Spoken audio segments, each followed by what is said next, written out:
Good morning, good afternoon, good evening, depending on your time and depending on where you're going to be seeing this video. It's your brother, your boy, courserepscorner. Like I always tell you guys, it's my corner, it's your corner, and it's our corner. I don't wanna fall in love. I just wanna have some fun, yeah.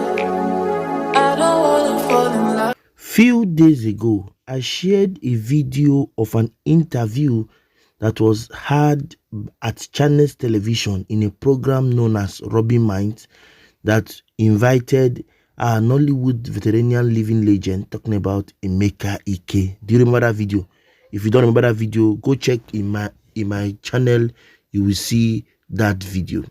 In that particular video, EMEKA IKE addressed so many issues and addressed what really transpired between himself and his ex-wife, Suzanneemma.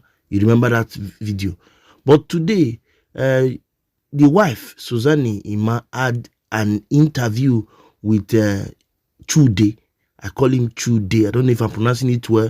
He's a big internet personality who is also a content creator who had an interview with her today.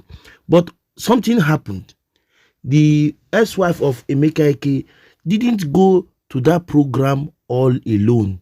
She went there with her first son, which happens to be the very first fruit of the Nollywood legend EMEKA IKE, and a lot of things were said. In this whole case, when it comes to divorce, everybody wants to be innocent. You never can tell who is innocent until you know the truth about the whole scenario. And I'm still looking for a way to create time so that we can have it on a live stream discussion whereby people can come and bring their own opinion on or their own idea. By God's grace, I intend to do that tomorrow by God's grace. Now, look at this whole thing. You will hear what the wife said and you also hear what the son said. And I believe from there you can drag your own conclusion. But for me, I feel it was wrong for her to go there with her son. I feel so, but I don't have a say in it. And I feel I should share the interview she had with Chude, just as I shared the one she had with Robbing Minds of Channels Television. So that's what I'm here to share with us. Please, if you have not watched EMEKA IKE's interview, please go and watch that so that you can now watch this one and then make your findings to know who you feel you are going to support. Okay, I want to thank you for always watching my content. Thank you so much for your love and the care. For those of us who have not subscribed, I beg you to please subscribe to the channel, like, comment and share so I can move this ministry to the promised. Okay, I come away next time till you see me your screen, guys. I leave us with this interview made by Chude with the ex-wife of EMEKA IKE. So credit go to with Chude on YouTube, who had this interview with Suzanneemma, the ex-wife of Nollywood veterinarian living legend EMEKA IKE. Let's watch together. You know, because the internet has been on fire over the past 1 week because of allegations, heavy allegations that your ex-husband made. Before I talk about the issues, where were you when you heard these things? It was early in the morning. I had just woken up and I saw a message from my sister, you know, and it was like, just be calm, he's at it again, you know.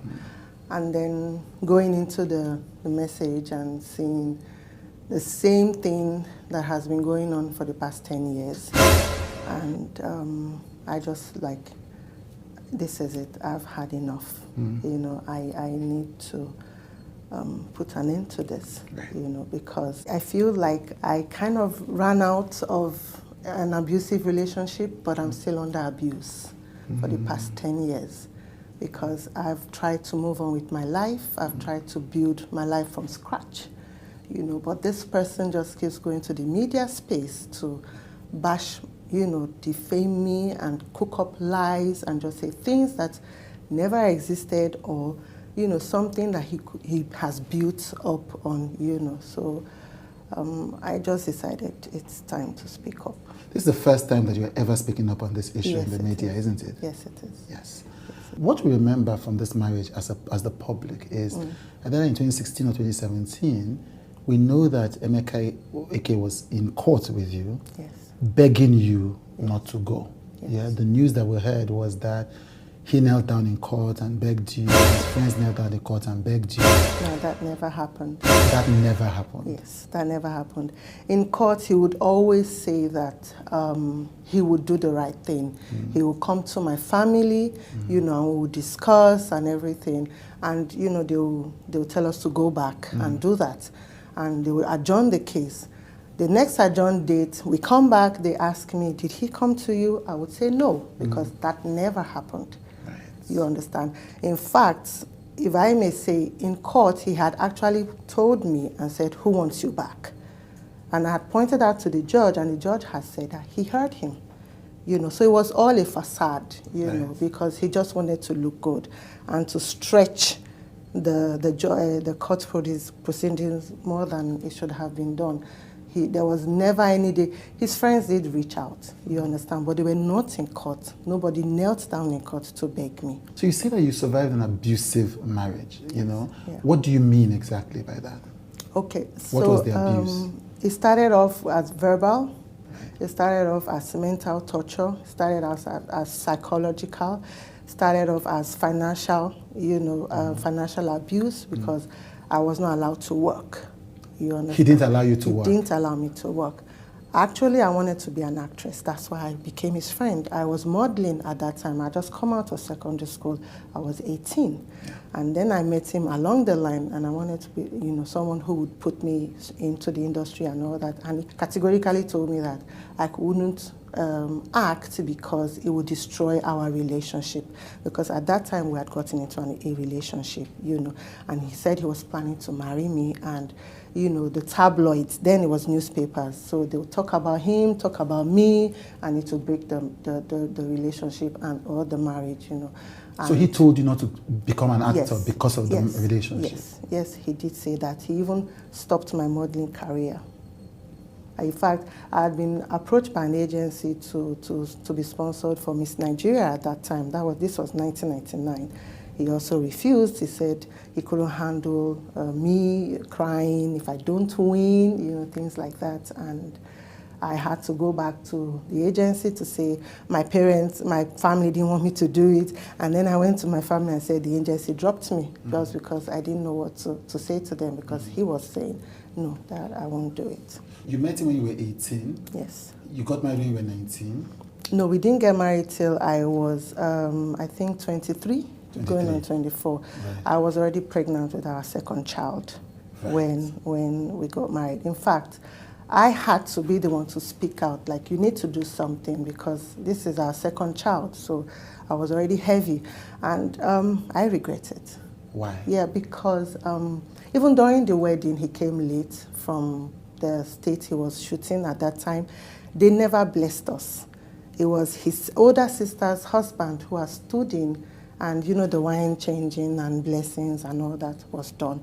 All through, when we had collected the list from my uncle and given to him, and we were preparing on our side, and I was always calling him, oh, are you, you know, in tune with your family on the list to get everything? His family came empty-handed. They didn't bring anything. Even in family would always laugh at me at my back and say, I married myself. Wow. You know, it was always a case of, oh, she wants to marry a star, and she has to work for it. And I did. I slaved for that family. Everything that they wanted to do, I was a designated driver. Everything that they wanted to do, I was the one who was always doing things for them. I was doing it on my side because of love, because this was my family.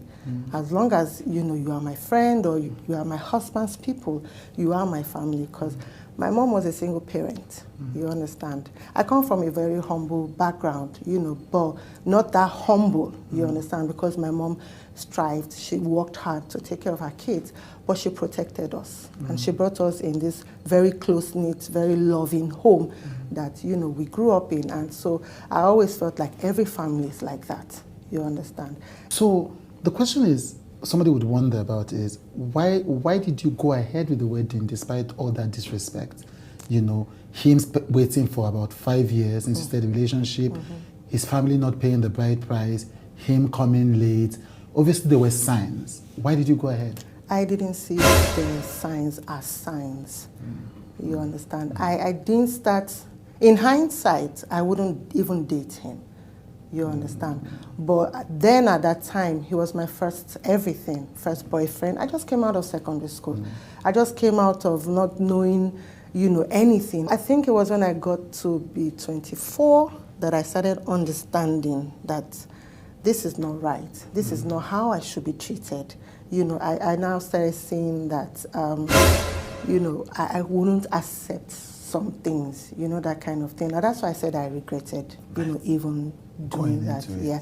And it was until I was 28, 29, going into my 30s, I started fighting back. Right. And then it's now escalated from, verbal and all that, and then became physical. Right. You understand? And then still, even with that, people would say, oh, it's a man's world. And I didn't think of myself, but until the last time that he did beat me up and I was almost paralyzed, that was when I decided that I need to go. But still, I stayed 2 more years after that, but... He beat you until you were almost paralyzed? Yes, he did. Yes, he did. We had gone out with the kids and we came back and I was changing my daughter and he saw, her nappy rash, and it was a bad nappy rash, and he was all over the place, angry and all that she'd been molested. And I said, how? This is nappy rash. And he was going on and shouting, who did I give his daughter to, this and that, and they need to check her and everything. And I tried to calm him down that this is nappy rash. I use Vaseline instead of powder. That's why it's so red, that kind of thing. And he was going on and on, and I was like, okay. And at that point, I was getting upset, like, you can't be doing this. And then I was like, okay, give me money, let me take her to the hospital and let's get her checked. And then he hit me, And at that point, I had you can't keep beating me up, and I held his hand. And so he just turned me over and hit me, and then he hit me at the back of my neck here, and that was it. I lost sensation to all my body parts. I went down on the floor. I couldn't feel my arms. I couldn't feel anything, and he kept hitting me. He kept hitting me, and I was shouting, Emeka, if you hit me one more time, I would die. I can't feel anything. I was only seeing the stars. So when he hits me, it goes poof, that kind of thing. And that was only what I was seeing. I could talk, I could hear, I could see, but I couldn't feel. This was in front of our kids. This was in front of his PA at that time, Debola. And I was, trying to move my body. My body wasn't moving, So when he realized himself, he got up, he walked out of the house. And I was there for like 10, 15, 20 minutes, I don't know. I was still trying to move my body. And then I felt this sensation all over, like a million pins, poking me, pricking me and everything. And I think the nerves were beginning to connect or something, And then I got up. And that was when I saw the boy, Debola, peeping from the door. I guess he had told the boy to come and check if I died. That kind of thing. And then I spoke the boy's name. I said, Debola, and the boy ran out. I think he didn't want to come close so that they don't say he's the one that killed me or something. And then I heard his car drive off. And I picked my children and I ran to a friend's house. He's denying it, but there are people that I run to their houses every time he beats me up. People that I run to their houses in the middle of the night.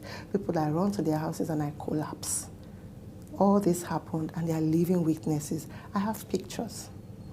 I presented those pictures during the divorce. I still have those pictures, but I'll only give my evidences in court. Right, so wow. For the kids' well-being, you have him have custody of the children, yes. And the court determined that and said you could have access. Yes. And my lawyers had advised that it is a high court, because this was customary court, because we were only married traditionally. It was only that traditional marriage that we had. We never did the formal one of going to the registry, because he always has one woman out there who wants to give him American papers or who wants to give him this paper and that paper. But I never consented to it, because I would always say, you go there and you marry these women for papers in front of God and the minister. You're not saying this is fake, this is for paper. So he keeps the children away from you as some kind of punishment after the divorce? Yes. And then tells them that you have abandoned them? Yes, Yes. When I reconciled with them, I didn't want to come out and say, oh, I'm here to get you, you know, I'm your mom and this and that. I have custody of you, because I was awarded sole custody of the children.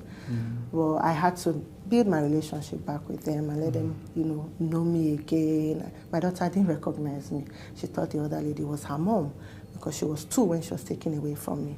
When I had left with my 2 younger kids, because I felt they still needed me. You said this marriage was abusive almost from the get-go. So you mentioned it was financial abuse, there was verbal abuse, there was emotional abuse. Yes. What do you mean by verbal and emotional abuse? You know, insults, putting you down every time. So you had a terrible temper? Yes. When I got out and I was in a friend's car, I didn't know I used to sit like this. And that was because of the lashing. I jumped out of a moving vehicle before. I've attempted suicide 3 times. Because of your husband? Yes. He's not saying all these things.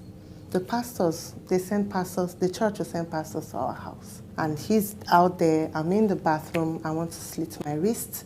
I've bought pack of blade. And him and the pastors are out there banging down my door, banging down the bathroom door.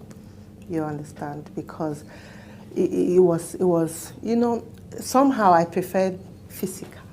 I preferred him to beat me than to say things to me.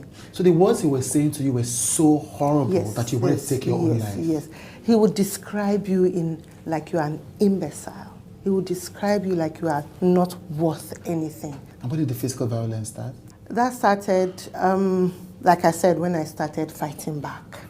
Because, and I think he did feel that I was growing wings and I needed to be, you know, clamped down.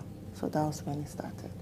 There was a time we went to the hospital, my child was sick, and we didn't have money, you know, and I was trying to negotiate with the hospital if they could, you know, treat the child and we'll pay later. And it was taking a little bit of time, you know, and he just came in and was yelling at me, you're a fool, you don't know how to do things. What, all these people, you can't even talk to them. Who are they? They are beneath you, and you're allowing them to do this and do that. And I got upset, and I was like, why are you being a jerk? You know, and excuse my language. And I went off into the car to sit down, and immediately he was coming into the car. His punch was the first thing that I was seeing on my jaw. Right in front of people in the car park, you know, so things like that. You dare not speak back. You dare not look him in the eye and talk when he's at it. It was always, you know, you have to do this, you have to do that, I made you. You made me. I was 18. I was pregnant with 2 of your kids when I got into the university. Yeah, I'm grateful for that, you understand, but that didn't mean that I have to be under you. I needed to be somebody of my own. I needed to have my own path in life. But he wouldn't accept anything. Right. He wouldn't accept anything. The house, he said, he's claiming that he built for my mom. He didn't build her any house. My mom's house was built in the 70s. How old was he in the 70s? Right. She was renovating, and she was doing the back, you know. And as a son-in-law, yes, he did give her a gift, you understand, which we're grateful for, you understand. But he never built a house for her. He keeps blowing things out of proportion, you understand. And then the school he's claiming about, I mean, we didn't spend that much money. So you spent 450 million naira went down the drain. That's the new amount now. It used to be 100 million. Now it's 480 million. The school didn't cost us that much. We were still owing the owner of the house. We had leased the building for 10 years because it wasn't really completed, and we're going to complete it and, you know, do other things and then make it suitable for a school and all that. But we didn't even complete the building, you understand.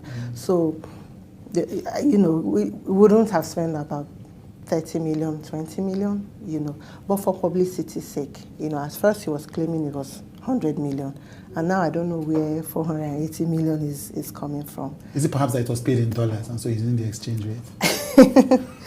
No, okay. It wasn't. So the school thing, so he says that you took his school. Let's take the allegations one after the other. Okay. He says you took the school from him. Is that true? I left in the middle of the term. Right. I left in October. The school ran till full term, and they were dispersed. I don't know. I was not in the picture. So you don't know what happened to this school? I don't know what happened. I only found out that he didn't resume the school in January, and he had moved with the children to Abuja. Right. So I never knew anything about this even. Yeah, I don't know. Then he says that he went to the UK, to the US with a luggage, and by the time he came, you had swept everything clean from him. Okay. So at that time, we didn't have money. Okay. The landlord had kicked us out of the house. The time we were given had come to an end. So we decided to move some things to the school compound because we still had space, we were still building, it's not filled with children and all that, so we had space. So I moved some things into the school compound, and I was living with his mom. I was sleeping on the floor with my kids in his mom's small apartment. You understand? So I'll come from Isolo to Magodo every day to run the school. So that's where the move is coming from. You understand? But at that time, I had planned to leave. Okay. So he traveled, but he was within Nigeria. He traveled too. Okay. So when I was moving, I selected my things and kept them aside with my 2 younger children. Right. You understand? Yeah. So when he landed and he called me to tell me he had landed, and I said, I've moved out.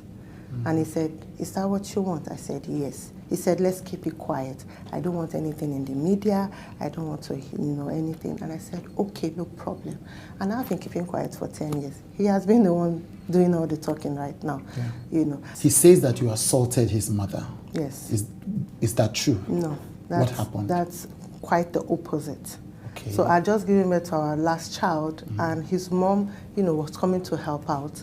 And his mom will come Monday to Friday. She leaves on Friday that she must go to church. She must attend her church. So my mom comes Friday to Monday. My mom will leave in the morning on Monday morning. There was this one day his mom accosted my mom as my, we're all out there in, talking and laughing and all that. My mom then picked her bag and said she was leaving. And by the time she got into the middle of the compound, his mom jacked my mom's clothes and was shouting and saying my mom has stolen her son's money again. My mom should give her her money. She needs her money. She wants to do things. She can't do anything. And my mom is here stealing her son's money. And she tore my mom's clothes, and my mom was naked. And my mom was like, can you find your son's money on me? My mom emptied her bags and everything and, trying to say that I don't have any money on me. Which money have I stolen? You understand? And I got upset and I told her, Mommy, I am tired. I am tired. You can have your son back. And I picked my kids and I left. The next day, he called the pastor. He called me. We came back. And his sister was there and, ranting. She would have beat up my mom if my mom was still around, that my mom beat up her mother. And I was like, I don't understand. And she said, yes, that's what they are saying. And I was like, no, that never happened, And his mom, after everything, had told me that Emeka was the one propelling the beating part, that she never told anybody ever beat her. So Emeka's mother said she never told anybody. She said she never said anybody beat her, that he, my husband, was the one that was propelling it, that she was beaten up. What you're describing is a deeply toxic situation. This is what I lived. This is what I lived 14 years of my life. Now there's also the other allegation of his properties that you essentially have taken away.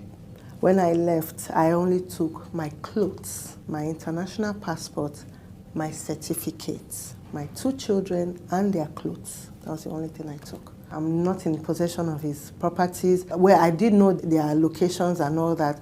But how would you sell somebody's property if you don't have the papers or documents? So you don't have any land documents? I don't have anything. He's the one who, I have heard, has been selling off his properties. We couldn't even finish our buildings and all that because of his drug use.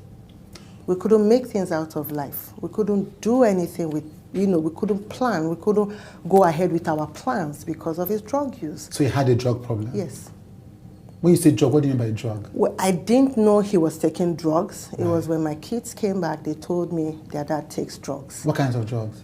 Meds, whatever. They said they found his paraphernalia, And that made me realize why money would finish, why we'll plan and say, okay, this money is coming in, we need to do this, we're going to do this, and all of a sudden, money is gone. You've just described him as a drug addict, essentially. Yes. Do you think the drugs that you've alleged contributed to this entire lack of peace? Yeah, he might have. I'm not a medical person, but I think he might have. Even when I found out that he used to smoke marijuana, I kicked against it. What he said is what makes him sane. He said it's what calms him down. And he tried to make me understand that it's medicinal, it's, it's okay, and, he needs it. But I don't know. What made you keep coming back? This is a man who, you've described that he beats you in front of your children. He beats you in the car park in front of the hospital people. He called you stupid and dumb. His sister and his brother had attacked you. What made you keep coming back to that marriage? I don't know. Because, how do I put it? In hindsight, I think it's grooming. It's grooming. And he was threatening to kill me. This man almost poured hot cooking oil on me at a time. He will carry knife and he will be walking up and down the house. I'll just kill you and nobody will know. Nobody will find out. I'll just finish you off. And the day he carried the hot oil, if I did not howl, I had to howl and clap my hands. And then he dropped the hot oil and he walked out and he was still even bragging and everything. And I was on the phone with my sister crying and, he just poured hot oil on me. And myself like, no, he's only bragging. He's only trying to, he won't do it. That was all I kept hearing. Speaking about friends, he said that some people were blackmailing you. That's why you broke up with him, or that's why you had the divorce. I don't know anybody. I don't know any such. If he claims I took his properties, go to court. When my mother died, he arrested me. My mother was 2 weeks in the mortuary. I was in SARS, Ikeja, area F, area H. No, after I had left, you understand. He said I absconded with his children and everything. It was the boss of the police who had told me that he can always arrest you. He can harass you because he's still your husband. If you don't want him anymore, you need to divorce him. So immediately I came back from my mom's burial. Then I went ahead with because he was arresting my friends. He was making sure that people run away from me. I lost people. People were scared. People didn't want to. Yes. Nobody buried my mother with me. No friend.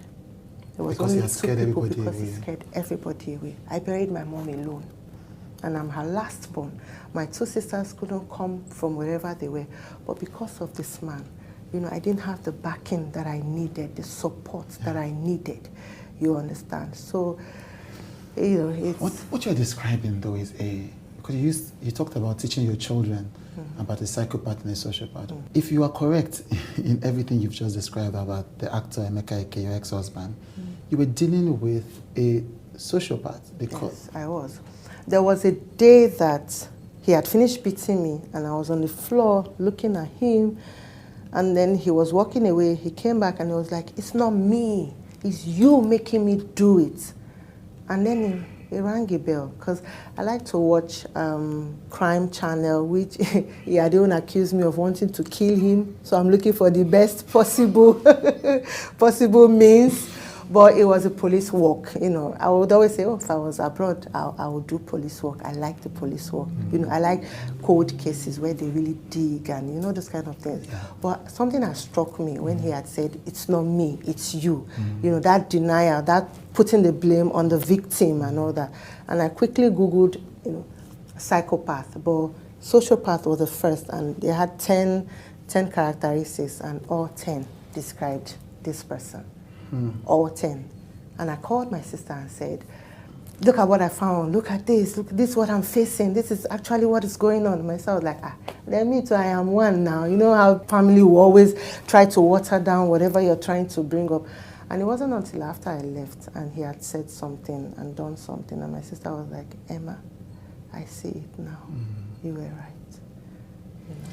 As you've said, it fits the profile of a sociopath, and it makes sense. Why would he say all these things on live television when you have evidence, when there are people who were witnessing it, when there are friends, family that can confirm it? Yes. I think he's really convinced I won't speak out. I think so. I think so. I think he really feels that he finished the job. She's never going to talk. I think so. Yeah, and I'm very sure this is going to be a shocker to him when this airs. I think so. In fact, I'm expecting him to sue me because I don't expect him to really stop, you know, but I would rather we go legal, you know, that's the way I do things. Let's, you know, just iron things out. You know, I'm here because he dragged me here. He's been dragging me here for the past 10 years. You understand? And initially, I would see people fighting for me. Oh, this man, you're the only one talking. This man is not even saying anything, you know. But right now, his narrative is the only one out there. And it's becoming the truth. You understand? And I needed to speak out, you know, for posterity's sake. You understand? Yes. What I've been through is something I would never wish my enemy. It's something that I would never wish the devil himself.